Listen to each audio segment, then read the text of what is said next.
Welcome students for today's session. We are in the Unit 2.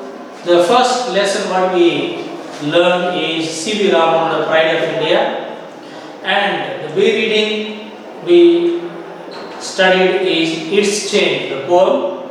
And third, C reading is Susruta, an ancient plastic surgeon. This C reading is an extensive reading. It's only for reading purpose. It's a story. In the part of examination, may not be that important, but still, this is to learn about language, and this is to know about the story, what actually happened, the real story. So, in this unit, we are going to learn how the science and technology in the field of science. We think that science is developed now. There are plenty of things that are happening in the field of science in the medicine. There is a lot of development now, but the development that is there today was already there before. Now the doctors, those are thinking that we are able to make some surgeries, operations.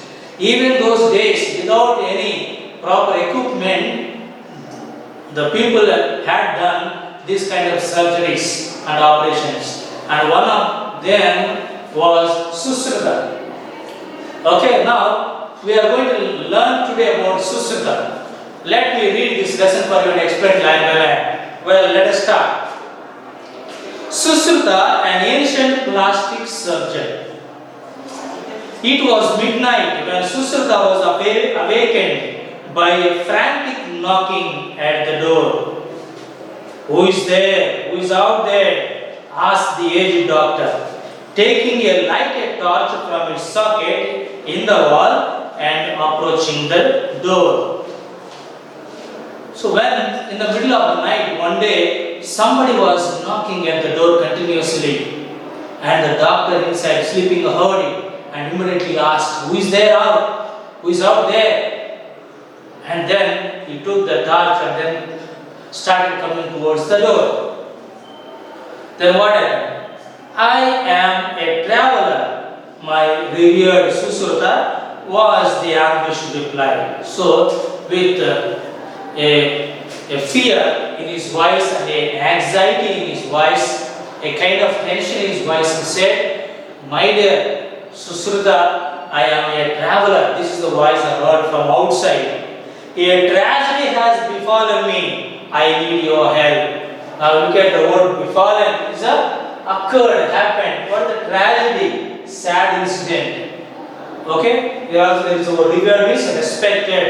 So these are the words, meanings also you can see. Now a tragedy had happened to me, so I need your help. Something bad happened to me. I need your help, my dear doctor. This is what the patient was saying from outside. Susruta opened the door. What he saw was a man kneeling before him, tears flowing from his eyes and blood from his disfigured nose. So when the door was opened, he saw a pathetic situation in front of him. What was the sight? The patient was kneeling down. He was on his knees. And then what next happened? Tears flowing from his eyes. Tears, crying like anything with the pain. And what actually happened? The nose was disfigured. Something happened to the nose. Nose was broken. So the nose was disfigured. Disfigured is what? If you give a punch on the nose strongly, what will happen? Nose will break. But if you give with some stone or with some instrument, hit on the nose, then it will become disfigured. So he came with a disfigured nose. Susruta opened the door. Let us see what he saw was a man kneeling down before him, tears flowing from his eyes and blood from his disfigured nose. Blood was oozing out. The blood was coming from the nose. To see is a terrific sight. "Get up, my son, and come in," said Susruta. "Everything will be all right, but be quiet now." This is a polite a good way of receiving from the doctor. He said, "My dear son, don't worry. Nothing will happen. Don't worry. Come inside. Everything will be alright." This is the guarantee the doctor had given to him. Now you can see, if you go to hospitals, something happens, you fall from the bike, you fall from the cycle, or you get you meet with an accident and go to the hospital, they will never care about you. I have seen many incidents in front of my eyes. For many people had happened like this. Doctors will never bother. But all doctors are not like that. But there are some doctors, they never worry about the patient. Why? Because they see every day this many kinds of cases. But anyway, we are not talking about that kind of doctors. Now we have a good doctor here, Susultan. He was a good human being. He is concerned about the human beings. He is concerned about life. He is concerned about the patient. So now how he received the patient? "My dear son, don't worry. Nothing will happen to you. I am there. Be quiet now, everything will be alright." This is the guarantee. This is how he pacified the patient. He led the stranger to a neat and clean room with the surgical instruments on its walls. He washed his face with water and the juice of a medicinal plant. He then offered him a mug of wine and began preparing for the operation. So he took him to a room, very clean room. The operation room is very neat and tidy. You can see ICU or any operation theatre. When you go, they will never allow you to come with your shoes or a chappal, your slippers. They will never allow you.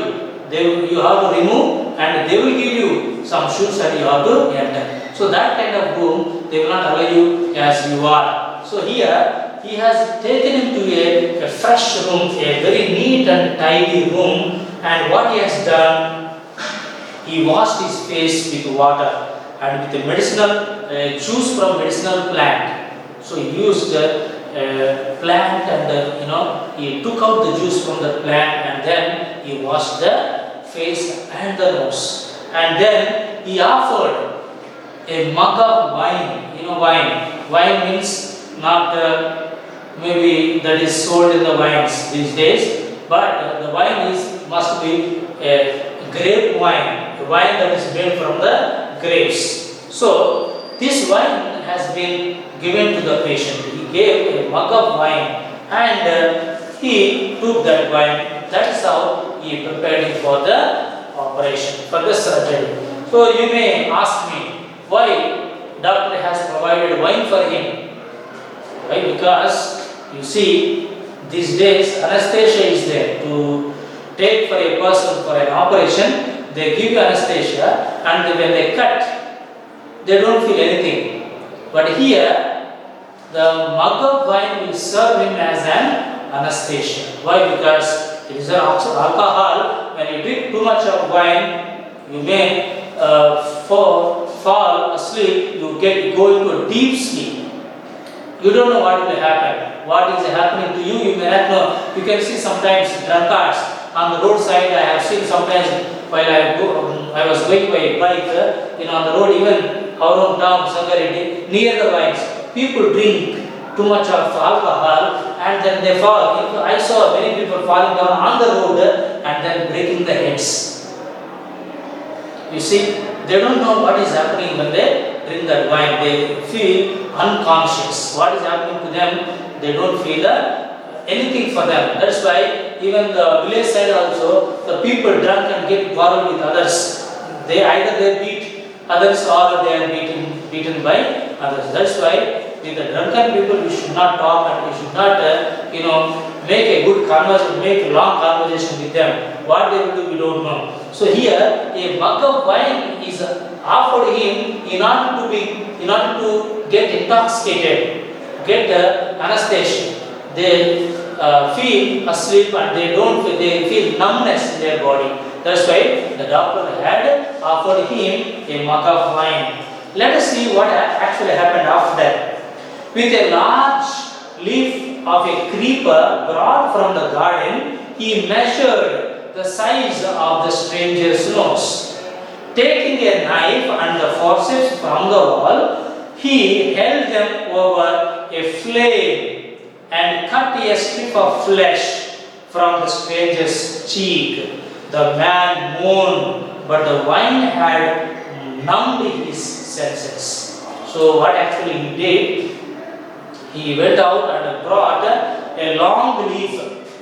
A long leaf he has brought from the garden and measured what size, the size of the nose, how much size the nose of the person is there, that much size he cut the leaf. And then he took the forceps, the instruments for the surgery. And then he held them in the flames, over the flames. The fire is there, he put on the flames all the forceps. Why? Because usually doctors use the knives or the forceps in the hot water. They keep so many hours in the hot water for some time before they were going to do the operation surgery. Here, this man Susruta boiled, in the fire. He put the forceps over the fire and he put them, made them heat. And then what he did, he cut a strip of flesh from the stranger's cheek. From the cheek, he cut a part of flesh. You see, this is called a plastic surgery. Sometimes when these days, many people who commit suicide, or sometimes they put kerosene on them and get fired. Or sometimes, you can see the incidents, some people throwing acid on others and the face will become ugly. Even sometimes the people die, but fortunately if they survive, the face will be so ugly. And that kind of people, what they do, they go for plastic surgery, and that disfigured face will be covered with either they take a flesh either from the thighs or from the hands, some part of their body they take, and then they do the plastic surgery. Here, Susruta is doing what? He is taking a part of flesh from the cheek. Okay? He is taking the part of flesh from the cheek and doing something here. Let us see what he is doing. When the part of cheek was taken from the face, the cheek of the patient was moaning. Moaning means what? Is a groaning type. He was groaning in pain, moaning in pain. You can see when some people get fever, when they become sick, they crouch themselves on the bed, they cover with bed sheet and they groan it. Telugu moolgudu. So they groan in pain. Here the patient was groaning or moaning in pain because he was not getting much pain. Why? Because the mug of wine made him, his senses as numb. Numb means numbness you get. You sit for a long time on the floor. 1 hour you sit on the floor and you get up, but your leg doesn't allow you to walk. You get numbness and you poke, nothing will happen to you. So as if leg is not functioning. So this is how you feel when you get numbness. Well, after the bandaging the cut in the cheek, Susruta cautiously inserted 2 pipes into the stranger's nostrils and transplanted the flesh to the disfigured face. What he did, he took the flesh from the cheek and then he bandaged the cheek, and then what he did, cautiously inserted that flesh into the nostrils, the nostrils where the nose was disfigured. The flesh was inserted into those gaps. Molding the flesh into shape, he dusted the nose with powdered licorice, red sandalwood, and an exact extract of Indian barberry. He then enveloped the nose in cotton, sprinkled some refined oil of sesame on it, and finally put a bandage. Then what finally happened? He put that flesh into the nostrils, and then he put some powder, and then he cleaned all the nose, the disfigured nose, and then he put a cover. He enveloped it and then put some medicine and he entirely covered the nose. He bandaged it. And then what happened? Before the traveler left, he was given instructions on what to do and what not to, and a list of medicines and herbs he was to take regularly. He was also asked to come back after a few weeks to be examined. And then, okay, my dear patient, my dear son, your work is done. Now you can go home. Everything is all right. But listen carefully to what I say. So this is what you have to do, and this is what you are not supposed to do. But anyway, after a few weeks, you have to come and meet me. So this is what he has done after the surgery is over. He said, well, come and meet me after a few days. So, my dear children, what we have learned today is about Sushrita, an ancient plastic surgeon. This is the episode 1 in this. The remaining part I will continue tomorrow. So for today what we have learned is the development, the so-called development in sciences that we are looking at science today is already happened in the years past. But today people are saying this is what we have done. I am the one who discovered it. I am the one who did it. I am the one who is great. So this is the greatness that people are taking for their name. But here, Sushrita had done in his life. You know, how many years back he has done, we are going to learn tomorrow's class in the next section. Next session, let us see it. So my dear children, I ask you to go through this lesson once again. Read line by line and understand every word's meaning and contextually how it is written and what moral you are supposed to learn from this lesson. Read carefully and then learn every day some 5 vocabularies from the extensive reading. The C reading is supposed to be read and learn the meanings of the words. So therefore, my dear children, read this lesson for today evening and then be prepared and come for tomorrow's session. Thank you. Have a nice day.